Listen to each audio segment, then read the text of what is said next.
YouTube, so I'm back here with another video, and today we're taking a look at this new Spirit Beast that's just been released in this week here, Dreamy Unicorn. And let's just jump straight into it. It is going to be a meta pet. It will be in the lineups in PvE and PvP, and it is super strong, and people who spend money will have a good time with this pet here.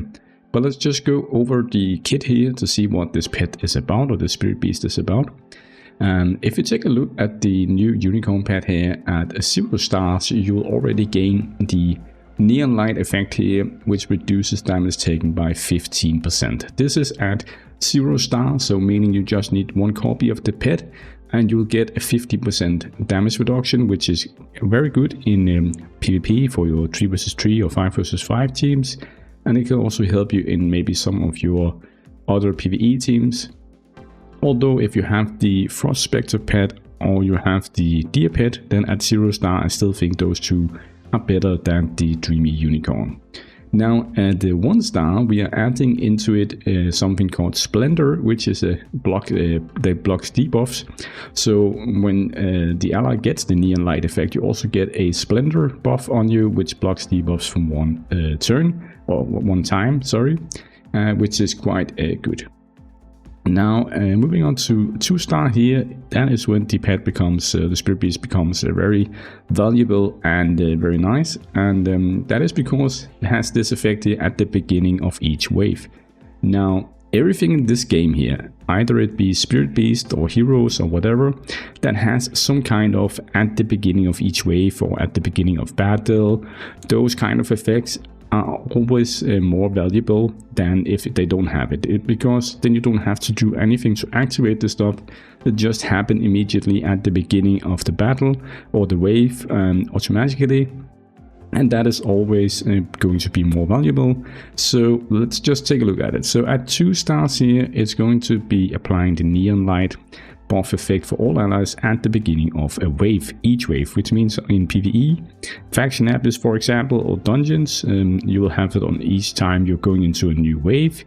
You'll start out with this buff here, and what it also says is that if an ally with Neon Light loses HP by more than 70% of self max HP, meaning you'll be at like 30% health, it's going to restore some of that health with with a healing effect.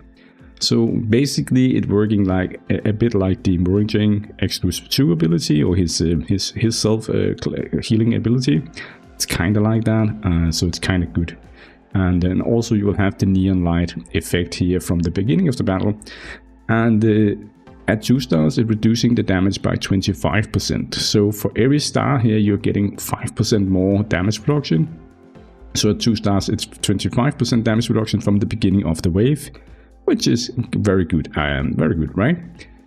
Now moving on to 3 stars here, it's up to 30% damage reduction. It still has the beginning of the wave effect.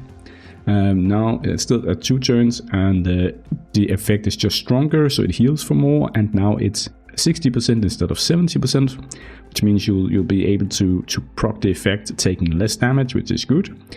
And now it also says here, on 3 stars, 20% of the damage taken by all allies from enemies will be settled at the end of the next turn. If the damage comes from the first turn, the delayed settlement of damage taken will be doubled. So basically, in PvP, if you're taking damage and you don't go first, but you go second, and the enemy team with the Marie or whatever is going first, then that 20% of that damage will be settled after 2 turns instead of 1 turn. Okay, so you're just getting the 20% of the damage is just going to come in at a later stage, which means that it's like a ally protection, kind of like Freud and Mawilla. It's kind of like that, when she just takes the damage. Now here it's just all the allies taking the damage at a later date. Now at 4 stars, it's 35% damage reduction. The block debuffs effect is now 2 turns or 2 times instead of 1 time. It was the same as at 3 stars, right? So 2 times. Now it's at 50% health, which means that as soon as you're losing half of your health, then you'll be healing with a lot of healing here.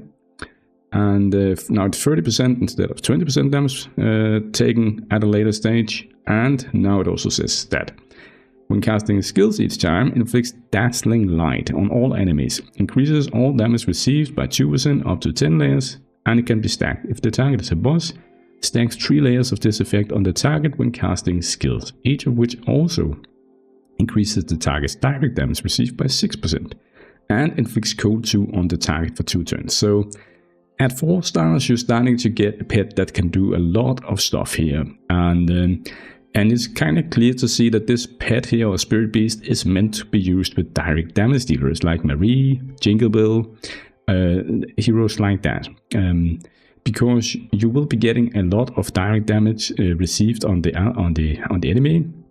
If you use it in PvE, on the boss, it's gonna stack 3 layers up to 10 layers. So let's just say 10 layers here. It's gonna be 60% direct damage received. And also all damage received will also be 20%, so it's going to be a lot of damage, extra damage taken here in PvE, and it also will inflict the cold 2 debuff, so it still works in Liuli for the boss stat. It's very nice. Now moving on here at 5 stars is obviously the ultimate one here. Now it blocks debuffs for 3 times at the beginning of battle, and it will proc at 40% health only. It's going to heal even more.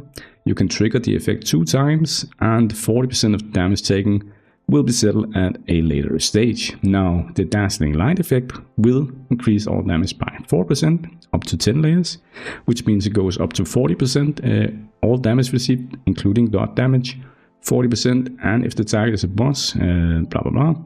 And direct damage will go up to 120%. 120% direct damage received plus 40% damage. It's going to be crazy, right? And 40% of all the damage taken by allies will be settled at the end of the turn. If the damage comes from the first 2 turns, the delayed settlement of damage taken will be doubled when being settled. Now, this last part here kind of reminds me of the part here in the middle, so I don't know if that's a wording or if that's just a... because you have the 40% damage taken up here, and then you have the 40% damage down here. And not too sure what the difference is between these two here. It has something to do with the 2 first turns, I think, but maybe the developers will change this at a later date. So we also have to look at the equipment for the pet. I haven't found any easy way to find these informations here. Don't think there is any in-game area where you can look at it. But what we can do is go into this find here, because this guy, he had the equipment I see. It's called the Unicorn Divinity Stone, and what it does is increases the Spirit Beast's healing effect, but it also cleanses debuffs when it does the neon light effect on allies. And it will also reduce the delayed settlement of damage taken by up to 60%. Okay, so it can cleanse 3 layers of debuffs. It can do 60% delayment of damage and more healing. So super strong pet equipment as well. Now, what is the verdict of this pet here? I think, to be honest, I think the pet will be used in PvE for at least the direct damage team. Maybe it will start to push out the Frost Spectre pet in the Liuli bosses here. We can take a look at the rankings. You can see here, this is today's ranking with the Resonance team.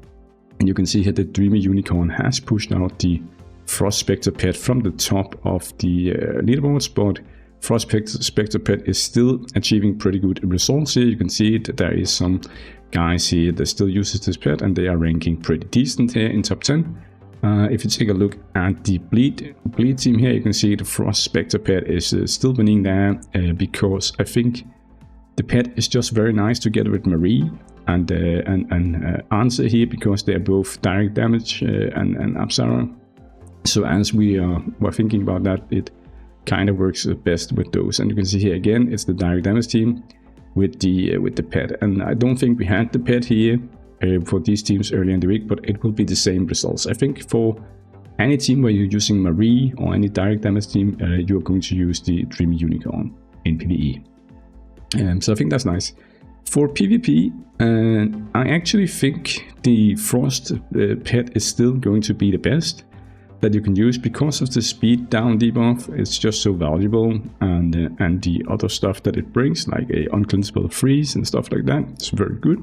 But that is only for classic arena. Now in 3 vs 3 it definitely has a place, It definitely had its place. And if you go and take a look at the championship that we just had, if we can still look at that, I don't know if that is possible. It's probably not possible, but if we looked at the championship, you can also see that people are starting to use it. And what I can just say is that I think it will be, well, it will be used in the 3 vs 3 for sure. So you're going to use the Spirit Beast or Dreamy Unicorn.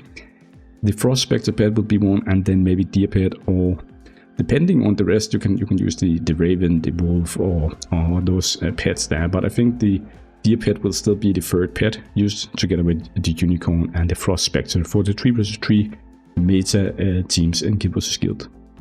And I think that over time, this pet here will be used for the Marie team, and then the Frost Spectre pet will be used in some of the other teams. But it does seem like at the moment that people are using the Frost Spectre with Marie teams and then using the Dreamy Unicorn in other teams. But for me, it would make most sense if this pet was used for the Marie team because of the direct damage buff at 5-star. I mean, 120%. It does stack a lot slower though, because it's only stacking 1 layer at a time.